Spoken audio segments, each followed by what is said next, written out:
Assalamualaikum warahmatullahi wabarakatuh. Perkenalkan nama saya Hamdayani, NIM 2019 A1H038, kelas 4A PGSD. Di sini saya akan membahas materi tentang pendidikan demokrasi. Pendidikan adalah pembelajaran pengetahuan, keterampilan, dan kebiasaan sekelompok orang yang diturunkan dari satu generasi ke generasi berikutnya melalui pengajaran, pelatihan, atau penelitian. Pendidikan sering terjadi di bawah bimbingan orang lain, tetapi juga memungkinkan secara otodidak.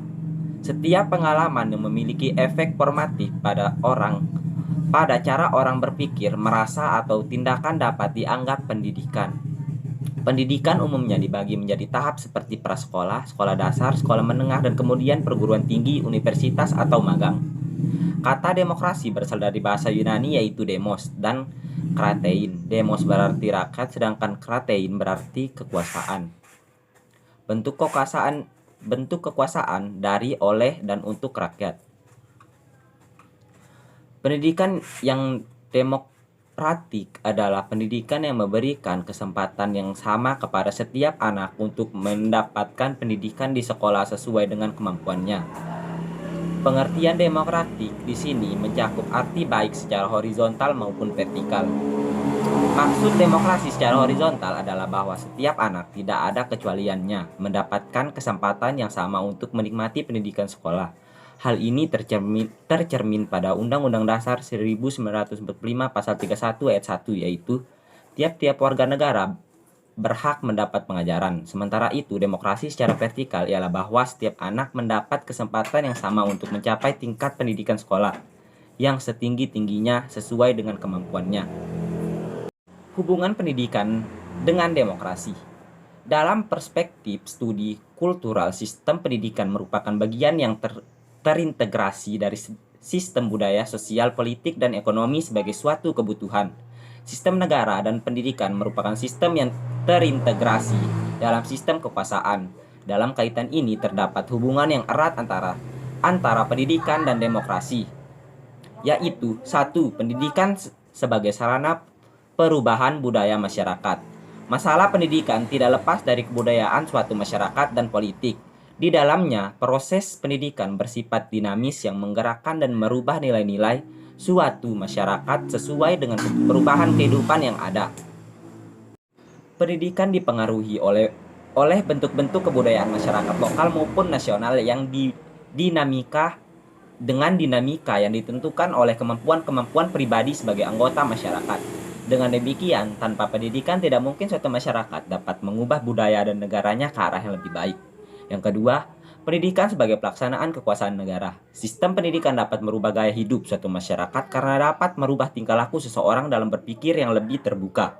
Dalam pandangan studi kultural, peran negara dapat bersifat positif apabila lembaga-lembaga pendidikan juga mempunyai kontrol terhadap pelaksanaan kekuasaan negara. Yang ketiga, tujuan otonomi pendidikan yang sejalan dengan negara demokratis. Hakikat pendidikan demokratis sendiri adalah kemerdekaan, sedangkan tujuan pendidikan dalam suatu negara yang demokratis adalah membebaskan anak bangsa dari kebodohan, kemiskinan, dan berbagai pembudakan lainnya. Dan yang ketiga, tujuan otonomi pendidikan yang sejalan dengan negara demokratis. Hakikat pendidikan demokratis sendiri adalah pemerdekaan, sedangkan tujuan pendidikan dalam suatu negara yang demokratis adalah membebaskan anak bangsa dari kebodohan, kemiskinan, dan berbagai pembudakan lainnya. Hal ini sejalan dengan tujuan otonomi pendidikan yang memberdayakan manusia melalui otonomi lembaga-lembaga pendidikan di masyarakat, baik dalam bentuk pendidikan negara maupun pendidikan swasta. Tujuan pendidikan demokrasi adalah untuk mempersiapkan warga masyarakat berpikir kritis dan berpikir demokratis. Namun demikian, dalam kaitan dengan pendidikan, persoalan yang muncul adalah mungkinkah pendidikan demokrasi dilangsungkan dalam suasana sekolah yang sangat birokratis,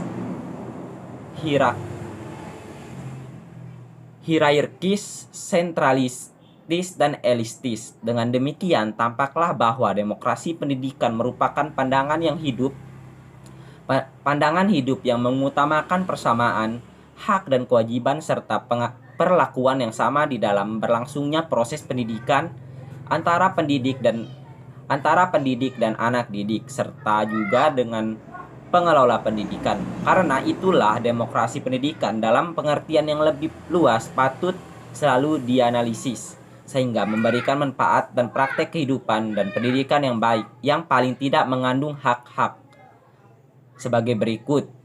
Yang pertama, rasa hormat terhadap hakikat martabat sesama manusia. Yang kedua, rela berbakti untuk kepentingan dan kesejahteraan bersama.